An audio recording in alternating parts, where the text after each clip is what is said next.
Hi guys, so today's look is one of my current go-tos and I posted this on Instagram a couple of weeks ago and I promised a bunch of you that I'd already filmed the video for that look and I definitely had, but I'd only managed to film half of it for some reason, so I've refilmed it for you today. So yeah, it's just this really nice kind of rusty toned lid and a deep wine lip and I love it.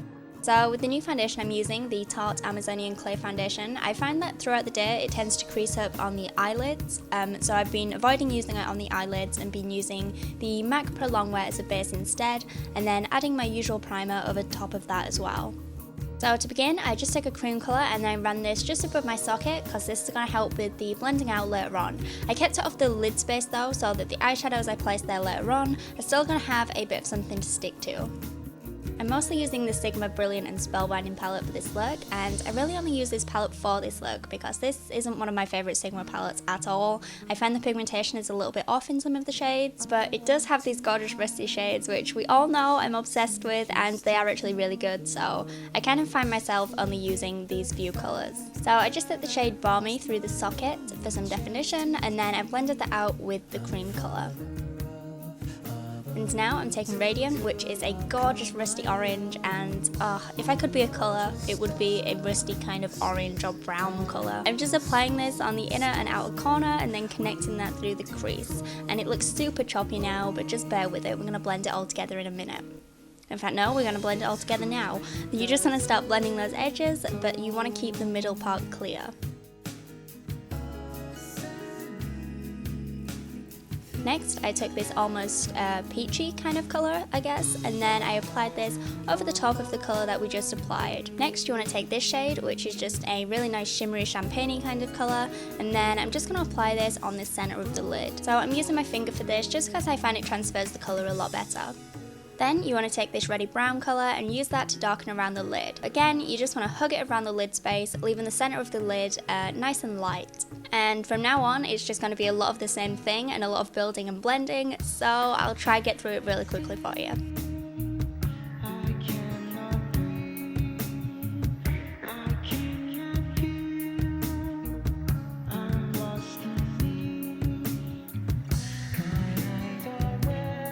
Next, I line my upper and lower waterline with a brown liner, and this eyeliner isn't really the best for waterlines. I find it doesn't really stick, but it gets right between the lashes really nicely, which is exactly what I wanted. Next, I took Balmy again, and then I ran that underneath the eye with an E32 because it's really good at placing the product and also blending it out. And then I added a hint of the rusty orange and the reddy brown as well, just so it kind of picked up those colours underneath the eye too. And as always with underneath the eye, I just like to keep it quite smoky and raw and messy looking. And then as usual, I'm running Mary Lou underneath the brow and in the inner corner. Now you could stop here if you wanted to, but I'm going to add some winged liner, and I had such a mare trying to get this on because the brush was so hard because I'd forgotten to clean all the product from it yesterday, and I was just like, yeah, I'll just use that, which is gross, don't do that at all. So to spare you the pain of watching me struggle with doing my liner, here is my liner magically finished. So here I'm just setting that gel in place with a black eyeshadow. To finish off the eyes, I'm using some of Shannon's xoBeauty lashes in the style The Romantic, and I absolutely love these because they're basically like your lashes but better. They're not too much, so I don't feel like they take away too much from the look at all, but they do add a little bit of something, and they obviously photograph really nicely as well. Obviously, a lot of the makeup I do is for camera, so I really like having a bunch of this kind of lash available to me at all times. I really need to just buy like bulks of these. For the lips, I have two options for you, and the first one is a matte lip, and today I used Gerard Cosmetics lipstick in the shade Cherry Cordial, but in my Instagram photo that a lot of you requested this look from, it was Diva by MAC. It's a little bit darker, Diva is. So these lipsticks by Gerard Cosmetics tend to cling to dry skin on the lips, and my lips are constantly dry and just like look like dragon scale, so I decided to just kind of cover that up with a lip gloss.